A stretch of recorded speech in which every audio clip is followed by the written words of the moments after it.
बजे 10 शहर में आपका स्वागत है। 10 बजे 10 शहर में दिन भर की सबसे असरदार खबरें, वो भी निष्पक्ष अंदाज में। शुरुआत पंजाब की खबर से। अबोहर हत्याकांड मामले में जहां गिरफ्तारियों का दौर जारी है, वहीं जैसे जैसे दिन बीत रहे हैं मामले पर सियासी रंग की परत और भी मोटी होती जा रही है। मामला राज्यसभा में भी उठा और लोकसभा में भी, और अब सियासी हस्तियां एक के बाद एक पीड़ित परिवार से मिलने पहुंच रही है। इसी कड़ी में आज राहुल गांधी ने भी पीड़ित परिवार से फोन पर बात कर संवेदना जताई।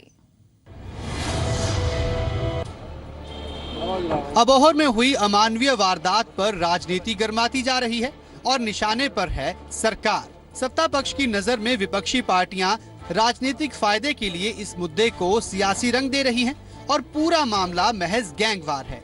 लेकिन सत्ता पक्ष के इस दावे पर उनकी ही सहयोगी पार्टी सवाल खड़े कर रही है। वहीं विपक्ष कांग्रेस इस मुद्दे पर हमलावर होती जा रही है। पंजाब ਦੇ ਵਿੱਚ ਅੱਜ ਤੱਕ ਪਹਿਲਾਂ ਕਦੀ ਇਸ ਤਰੀਕੇ ਨਾਲ ਇਸ ਕਰੂਰਤਾ ਦੇ ਨਾਲ ਕਦੀ ਪਹਿਲਾਂ ਨਹੀਂ ਸੀ ਹੋਇਆ। ਪਰ ਮੈਂ ਇਹ ਕਹਿ ਸਕਦਾ ਕਿ ਇਹ ਗੈਂਗਵਾਰ ਨਹੀਂ, ਇੱਕ ਕਰੂਰਤਾ ਜਿਹੜੀ ਇੱਕ ਸਾਡੇ ਮੋਰੇ ਮਿਸਾਲ ਆਈ ਆ, ਇਹਨੂੰ ਸਖਤੀ ਨਾਲ ਨਿਪਟਣਾ। ਗੈਂਗਵਾਰ ਦਾ ਜਿਹੜਾ ਹੈਗਾ ਉਹਦਾ ਬੇਸ ਹੈ, ਕਿਉਂਕਿ ਚਾਹੇ ਕਲਪਰੇਟਸ ਹੈ, ਚਾਹੇ ਜਿਸ ਬੰਦਾ ਜਿਹੜਾ ਮਾਰਿਆ ਗਿਆ ਤੇ ਜਿਹੜਾ ਜ਼ਖਮੀ ਹੋਇਆ, ਦੋਵਾਂ ਦਾ ਪਾਸਟ ਕ੍ਰਿਮੀਨਲ ਰਿਕਾਰਡ ਹੈ। ਜਿਹੜਾ ਬੰਦਾ ਮਰਿਆ ਉਹਦੇ ਤੇ ਵੀ 7 केस क्रिमिनल पहला सीगे, ਜਿਹੜਾ ਜ਼ਖਮੀ ਹੋਇਆ ਉੱਤੇ भी 4 केस है। विपक्ष की ओर से तैनात हुए नए सीएलपी लीडर चरणजीत चन्नी पीड़ित परिवार को मिलने पहुंचे और असली दोषियों को पकड़ने के लिए 2 दिनों का अल्टीमेटम भी दे दिया। अगर इन्होंने 2 दिन में ना पकड़े, ये जो शिव कुमार डोडा हैं और जो अमित डोडा हैं, जो इनको अगर ना पकड़ा तो हम पूरे पंजाब में जहाँ जहाँ ये हमारा सर्व सफाई कर्मचारी बैठा है, पूरी सफाई हम पंजाब में बंद करेंगे। हमारे विरुद्ध मुख्यमंत्री पंजाब के बादल साहब जब ये बयान देते हैं कि ऐसी घटनाएं नॉर्मल अकरेंस है, ऐसी घटनाएं होती रहती हैं, तो ना उनको ये बात शोभा देता, और ये इस किस्म की बात क्लियर कट इंडिकेट करता है कि पंजाब में आज के दिन किस किस्म का लॉ एंड ऑर्डर की सिचुएशन है। ਅਸੀਂ ਉੱਥੇ ਸੀਬੀਆਈ ਦੀ ਇਨਕੁਆਇਰੀ ਮੰਗੀ ਹੈ ਵੀ ਸੀਬੀਆਈ ਇਨਕੁਆਇਰੀ ਕਰੇ ਤੇ ਅਸੀਂ ਦੱਸਾਂਗੇ ਭਈ ਇਹਨਾਂ ਕਿਹੜੀ ਪੋਲੀਟੀਕਲ ਪਾਰਟੀ ਨੂੰ ਪੈਸੇ ਦਿੰਦਾ ਸੀ, ਕਿਹੜੇ ਪੋਲੀਟੀਕਲ ਬੰਦੇ ਨੂੰ ਇਹ ਪੈਸੇ ਦਿੰਦਾ ਸੀ। बर्बरता पूर्वक 2 युवकों के हाथ पैर काटने के इस मामले की गूंज देश की पार्लियामेंट में भी गूंज रही है। राजनीतिक पार्टियां अपने अपने नजरिए से इस मसले को देख रही हैं। कोई इसे दलित रंग दे रहा है तो कोई कुछ और, लेकिन पूरा मामला राज्य की कानून व्यवस्था की जो तस्वीर बयान करता है वो काफी चिंताजनक है। लुधियाना से नवीन शर्मा के साथ सुनील नागपाल, जी मीडिया, अबोहर। 11 दिसंबर दिन शुक्रवार एक ऐसी घटना घटी जिसके खिलाफ लोग एक बार फिर से सड़कों पर उतर आए। अबोहर में 2 युवकों के हाथ पैर काट दिए गए, जिसमें एक की मौत हो गई और एक का इलाज चल रहा है। जब ये मामला सियासी रंगत हासिल कर गया तो गिरफ्तारियों का सिलसिला भी अब शुरू हो गया है। 5 दिन बाद पंजाब सरकार द्वारा अबोहर हत्याकांड मामले में एसआईटी का गठन कर दिया गया है। शुक्रवार 11 दिसंबर को हुए कत्लकांड की गुत्थी सुलझाने के लिए 4 सदस्यीय टीम बनाई गई है, जिसकी अगुवाई डीआईजी चहल करेंगे। इसके साथ ही एसएचओ अभिनव चौहान को मुअत्तल कर दिया गया है। हर पक्ष तो तसल्ली करने वास्ते आईजी रेंज ने जिहड़े मिस्टर जतिंदर जैन उन्होंने एक स्पैशल इन्वेस्टिगेशन टीम जिहड़ी है ਉਹਦਾ भी गठन कर दिता, जिहदे लई एक एसएचओ ਨੂੰ सस्पेंड किया गया है। ਇਹਦੀ ਨੈਗਲੀਜੈਂਸੀ ਇਸ ਐਸਐਚਓ ਦੀ ਇਹ ਹੈ ਜਿਹਦਾ ਕਤਲ ਹੋ ਗਿਆ ਇੱਕ ਤਰ੍ਹਾਂ ਕਹਿ ਦਈਏ। ਉਹਦੇ ਵਿਰੁੱਧ 7 ਦਸੰਬਰ ਨੂੰ ਕਿਸੇ ਲੇਡੀ ਨੇ ਉਹਦੇ ਤੇ ਕੁਝ ਵਿਅਕਤੀਆਂ ਹੋਰਨਾਂ ਦੇ ਵਿਰੁੱਧ ਗੈਂਗ ਰੇਪ ਦੇ ਚਾਰਜ ਦੇ ਤਹਿਤ ਇੱਕ ਕੰਪਲੇਂਟ ਦਿੱਤੀ ਸੀ। कंप्लेंट ते कार्रवाई 11 तारीख तक पेंडिंग रही है। पुलिस एक्शन में होने का दावा तो कर रही है, लेकिन अभी तक लोगों का गुस्सा शांत होने का नाम नहीं ले रहा। परिवार वालों का रो रो कर बुरा हाल है और लोग इंसाफ की मांग को लेकर सड़कों पर उतरे हुए हैं। लुधियाना जगरांव पुल पर दलित समाज के लोगों ने जाम लगाया। पंजाब सरकार का कोई भी नुमाइंदा या पंजाब सरकार या सीएम डिप्टी सीएम उन्हां दे घर तक उन्हां दा पता लैन तक नहीं गए, आश्वासन दवान नहीं गए, उन्हां दे सोख प्रगट नहीं करने गए। असी अपील करते हैं बई जेडे शिवलाल डोडे हैगे ने उन्होंने ते अमित डोडे नूं जल्द तो जल्द गिरफ्तार किया जाए। इस मामले में पुलिस प्रशासन पर भी सवाल उठ रहे हैं कि आखिर कार्रवाई इतनी लेट क्यों हुई। अब देखना रहेगा कि एसआईटी का गठन तो हो गया है, लेकिन मामले की जांच में कितनी तेजी आएगी? लुधियाना से नवीन शर्मा के साथ सुनील नागपाल, जी मीडिया, अबोहर। एक अहम खबर आपको बता दें कि सूरत सिंह खालसा से मिलने पहुंचे पंजाब के शिक्षा मंत्री दलजीत सिंह चीमा। लुधियाना के डीएमसी में दाखिल है सूरत सिंह खालसा। सजा पूरी कर चुके सिख कैदियों की रिहाई की दरअसल वो मांग कर रहे हैं। लंबे वक्त से भूख हड़ताल पर हैं और खाना खाने वाला वीडियो सोशल मीडिया पर वायरल होने के बाद उन्होंने पानी का भी त्याग कर दिया था। 11 महीने से दरअसल भूख हड़ताल पर बैठे हैं सूरत सिंह खालसा। और ज्यादा जानकारी के लिए नवीन शर्मा हमारे संवाददाता हमारे साथ मौजूद हैं। नवीन, क्या कुछ हुआ इस मुलाकात में? देखिए, अभी तक जो इस पूरे मामले में अभी मीटिंग चल रही है लुधियाना के डीएमसी में, और डीएमसी में डॉक्टर दलजीत सिंह चीमा जो बापू सूरत सिंह खालसा के समर्थक है और उनके बेटे हैं, उनके साथ मीटिंग कर रहे हैं। उसके बाद ये सारा डॉक्टर दलजीत सिंह चीमा खालसा करेंगे। पर इतना जरूर कहा जा रहा है कि कहीं ना कहीं ये भूख हड़ताल बापू सूरत सिंह खालसा या तो खत्म हो सकती है या फिर ये मीटिंग का जो टाइम है, वक्त है, एक बार फिर मीटिंग हो सकती है। बहुत बहुत शुक्रिया नवीन आपका इस तमाम जानकारी के लिए।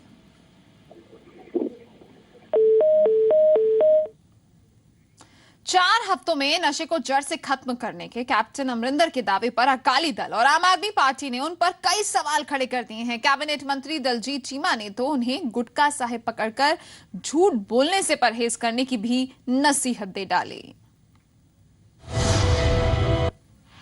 सूबे में 4 हफ्तों में नशे पर रोक लगाने का दावा करने वाले कैप्टन को अकाली दल ने नसीहत दी है। कैबिनेट मंत्री दलजीत चीमा की माने तो कैप्टन लोगों को गुमराह कर रहे हैं। चीमा ने कैप्टन को गुटखा साई पकड़कर झूठ बोलने से परहेज की सलाह दी है। वो घट्टो घੱਟ ਝੂਠ ਬੋਲਣ ਲੱਗਿਆ ਇੱਕੋਦਮ ਲੋਕਾਂ ਨੂੰ ਇਦਾਂ ਦੀਆਂ ਗੁੰਮਰਾਹ ਕਰਨ ਵਾਲੀਆਂ ਗੱਲਾਂ ਕਰਨੀਆਂ ਹੋਣ, ਵੈਸੇ ਕਰੀ ਜਾਣ, ਗੁਟਕਾ ਫੜ ਕੇ ਇਦਾਂ ਦੇ ਕੰਮ ਨਾ ਕਰਨ ਤੇ ਜ਼ਿਆਦਾ ਬੈਟਰ। चीमा के मुताबिक कैप्टन अमरिंदर को ऐलान से पहले डॉक्टरों से सलाह लेनी चाहिए थी, क्योंकि घट्टो घੱਟ ਉਹਨਾਂ ਨੂੰ ਪਹਿਲਾਂ ਮੈਡੀਕਲ ਪ੍ਰੋਫੈਸ਼ਨ ਦੇ ਕਿਸੇ ਚੰਗੇ ਡਾਕਟਰ ਕੋਲੋਂ ਪੁੱਛ ਲੈਣਾ ਚਾਹੀਦਾ ਹੈ ਕਿ ਜੇ ਤੁਸੀਂ ਇੱਕ ਬੰਦੇ ਦਾ ਵੀ ਨਸ਼ਾ ਛਡਾਉਣਾ ਤੇ ਉਹਨੂੰ ਕਿੰਨਾ ਸਮਾਂ ਲੱਗਦਾ। आम आदमी पार्टी ने 4 महीने में नशे पर रोक का दावा किया था, जबकि भटिंडा रैली में कैप्टन ने 4 हफ्ते की बात कही, जिसे अकाली अव्यवहारिक करार दे रहे हैं। लुधियाना से नवीन शर्मा, जी मीडिया। पंजाब में चुनाव में अभी समय है, लेकिन आया राम और गया राम की सियासत तेज हो गई है। पटियाला में आम आदमी पार्टी की तरफ से किए गए कार्यक्रम में बड़ी गिनती में अकाली और कांग्रेस कार्यकर्ता आम आदमी पार्टी में शामिल हो गए। आम आदमी पार्टी में शामिल हो रही युवाओं की धारा कभी अकाली दल और कांग्रेस जिंदाबाद के नारे लगाती थी, पर इनमें सियासी विचारधारा का बदलाव है या हवा के रुख का असर अब हाथों में झाड़ू पकड़ने को बेताब है। आम आदमी पार्टी का दावा है कि तकरीबन 2000 अकाली और कांग्रेस वर्कर आम आदमी पार्टी में शामिल हुए हैं, जो पार्टी की बढ़ रही मकबूलियत का सबूत है। लोग आम आदमी पार्टी वाल आस दी निगाह नाल तक रहे हैं। जो अरविंद केजरीवाल ने दिल्ली विच कीता है, पंजाब दे लोग चाहुंदे हैं कि उस तरह दा सिस्टम जिहड़ा पंजाब च लागू होवे। असीं तुहानूं अश्योर करदे हां ये राज भाग लई कुर्सियां वास्ते प्रमोट कर लई लड़ रहे हैं। यहाँ पे पटियाला जोन में कई सारे अच्छे लोग, ईमानदार लोग पार्टी ज्वाइन कर रहे हैं। कुछ लोग उसमें अकाली दल, कांग्रेस से फेडअप होकर पॉलिटिक्स से अपनी पार्टी छोड़ के आ रहे हैं। कई सारे अच्छे फिलोसफर और पंजाब यूनिवर्सिटी के अच्छे प्रोफेसर भी पार्टी ज्वाइन कर रहे हैं। पंजाब की सियासत में तीसरे अहम पक्ष के तौर पर उभरी आम आदमी पार्टी ने पंजाब की सियासत को जो मोड़ दिया है, उसे सूबे के सियासी समीकरण बदल दिए हैं। अवतार गिल के साथ bureau report, C media, Patiala. Lok Sabha में जब आम आदमी पार्टी के सांसद भगवंत मान अरविंद केजरीवाल के दफ्तर में सीबीआई की रेड का मुद्दा उठा रहे थे, तो गला सूखने पर पीएम ने उन्हें पानी पिलाया। मान ने जहां पीएम की तरफ से पानी पिलाने पर धन्यवाद किया, वहीं ये भी दावा किया कि राज्यों के अधिकारों के लिए उनका संघर्ष जारी रहेगा। संसद में आज भी हंगामेदार तस्वीरें देखने को मिली। दिल्ली के मुख्यमंत्री के प्रिंसिपल सेक्रेटरी के दफ्तर पर सीबीआई की रेड को लेकर आम आदमी पार्टी ने लोकसभा में जमकर हंगामा किया। पार्टी सांसद भगवंत मान नारेबाजी करते करते अध्यक्ष की कुर्सी के पास पहुंच गए। तभी एक अजीब वाकया देखने को मिला। नारेबाजी कर रहे भगवंत मान का जब गला सूख गया, तो सदन में बैठे पीएम मोदी की नजर भगवंत मान पर पड़ी। पीएम ने भगवंत मान को अपनी कुर्सी के पास बुलाया और फिर उन्हें पीने के लिए पानी दिया। का जेस्चर था कि उन्होंने गला सूखा हुआ मेरा देखकर पानी ऑफर किया और मैंने पानी पिया। देश के प्रधानमंत्री हैं, मेरे भी प्रधानमंत्री हैं वो, मैं नागरिक हूँ इस देश का। तो पानी पीने के बाद मैं अपने फिर वही लड़ाई सीबीआई के राजनीतिकरण के खिलाफ जारी है और जारी रहेगी। वहीं राज्यसभा में इस मुद्दे पर मोर्चा तृणमूल कांग्रेस ने संभाला। विपक्ष के इस रवैये पर बीजेपी ने सवाल उठाया है। All this shows there is something serious happening. Let the inquiry be over. Why they are worried? वहीं कांग्रेस, बीजेपी और आम आदमी पार्टी दोनों पर सवाल उठा रही है।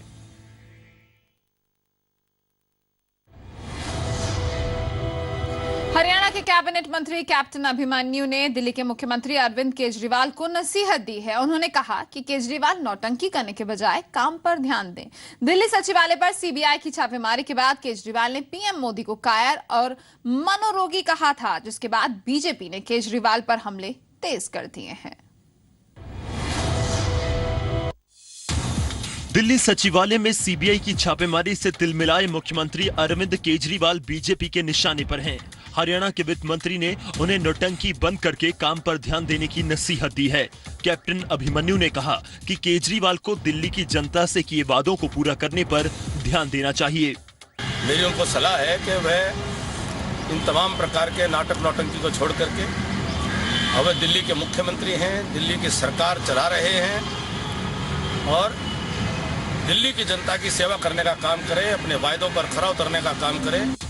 अभिमन्यु का आरोप है कि दिल्ली वालों को मुंगेरी लाल के सपने दिखाने वाले केजरीवाल अपनी नाकामी छुपाने के लिए सीबीआई और पीएम को निशाना बना रहे हैं। उस पर अरविंद केजरीवाल जी को एक अवसर मात्र मिला कि अपने जो नाकामियां हैं उनको छिपाने के लिए उन्होंने उसको ढाल के तौर पर इस्तेमाल करने की कोशिश की है।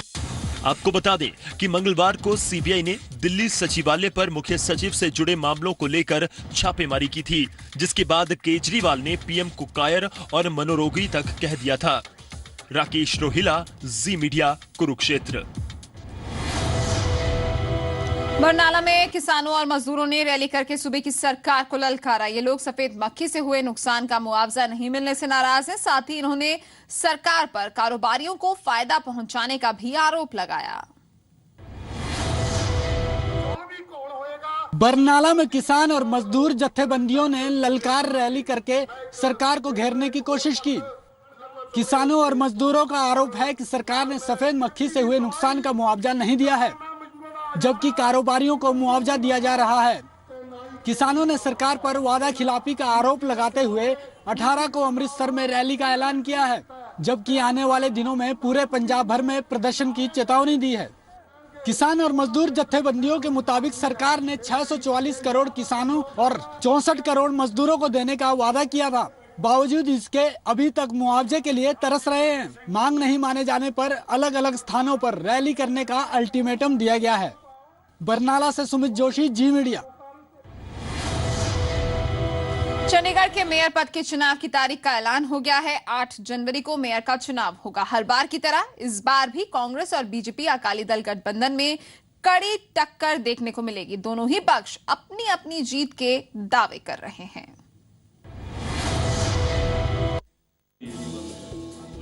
चंडीगढ़ मेयर के चुनाव में देरी के लिए कांग्रेस ने सांसद किरण खेर को जिम्मेदार ठहराया है, जबकि चंडीगढ़ बीजेपी अध्यक्ष कांग्रेस पर चुटकी ले रहे हैं। संजय टंडन का कहना है कि उन्हें खुश होना चाहिए कि उनके मेयर का कार्यकाल 8 दिन बढ़ गया है। मेयर पद के लिए चुनाव 1 जनवरी को होने थे, जो अब 8 जनवरी को होंगे। वो पंजाबी की कहावत है ना, आटा गूंदी हिलदी क्यों। तो इनको तो बस यही लगता है कि वह ऐसे ही कोई बात बोल दें। अरे भाई पूनम जी, मैं आपसे कहना चाहूँगा, भगवान ने आपको 8 दिन एक्स्ट्रा दे दिए, कुछ और जनता का काम कर लो। वहीं चंडीगढ़ बीजेपी का दावा है कि उसकी तैयारी पूरी है और मेयर बीजेपी का ही बनेगा। भारतीय जनता पार्टी पूरी ताकत के साथ इस बार अपने इस मैदान में उतरेगी और अपना मेयर बनाएगी। प्रशासन अगले हफ्ते चुनाव की अधिसूचना जारी कर देगा। कांग्रेस और बीजेपी ने इस बार मेयर का चुनाव प्रतिष्ठा का सवाल बना लिया है। रविंद्र सिंह, जी मीडिया, चंडीगढ़। हरियाणा निगम चुनाव में भी शैक्षणिक योग्यता लागू होगी। जी मीडिया को सूत्रों के हवाले से ये खबर मिली है। सूत्रों के मुताबिक प्रदेश के अटॉर्नी जनरल ने सिफारिश भेजी है कि नगर निगम चुनाव में 12वीं पास शैक्षणिक योग्यता रखी जाए। हरियाणा में पंचायत चुनाव के लिए शैक्षणिक योग्यता की शर्त पर सुप्रीम कोर्ट की मोहर के बाद जोर आजमाइश का दौर शुरू हो चला है। लेकिन इसके बाद प्रदेश में नगर निगम चुनाव होने हैं, जिसकी दावेदारी पेश करने की तैयारी करने वालों के लिए बड़ी खबर है। हरियाणा के अटॉर्नी जनरल ने एमसी चुनाव में शैक्षणिक योग्यता 12वीं पास करने की सिफारिश की है। सुप्रीम कोर्ट हरियाणा सरकार के पंचायती चुनावों में शैक्षिक योग्यता के फैसले के ऊपर मोहर लगा चुकी है और अब जनवरी में 3 चरणों में पंचायती चुनावों की घोषणा भी हो चुकी है। लेकिन जल्द ही म्युनिसिपल कॉर्पोरेशन इलेक्शंस यानी कि नगर निगम के चुनावों में शैक्षिक योग्यता के फैसले को लागू करवाने की सुगबुगाहट शुरू हो चुकी है। जी हाँ, अगर सूत्रों की माने तो जल्द ही जो है ऐसा फैसला हरियाणा सरकार की तरफ से लिया जा सकता है, क्योंकि हरियाणा के एजी यानी कि एडवोकेट जनरल जो कि सरकार के कानूनी सलाहकार हैं, उनकी तरफ से सुझाव हरियाणा सरकार को भेज दिए गए हैं कि म्युनिसिपल कॉर्पोरेशन इलेक्शंस में भी जो है शैक्षिक योग्यता को लागू किया जाए और इसमें जो है काफी कुछ अंतर होगा। 10वीं की बजाय 12वीं क्लास पास होना जो है वो लाजमी हो सकता है, जो सुझाव भेजे गए हैं। हालांकि इसके ऊपर अभी फिलहाल कोई औपचारिक बयान जारी नहीं किया गया है।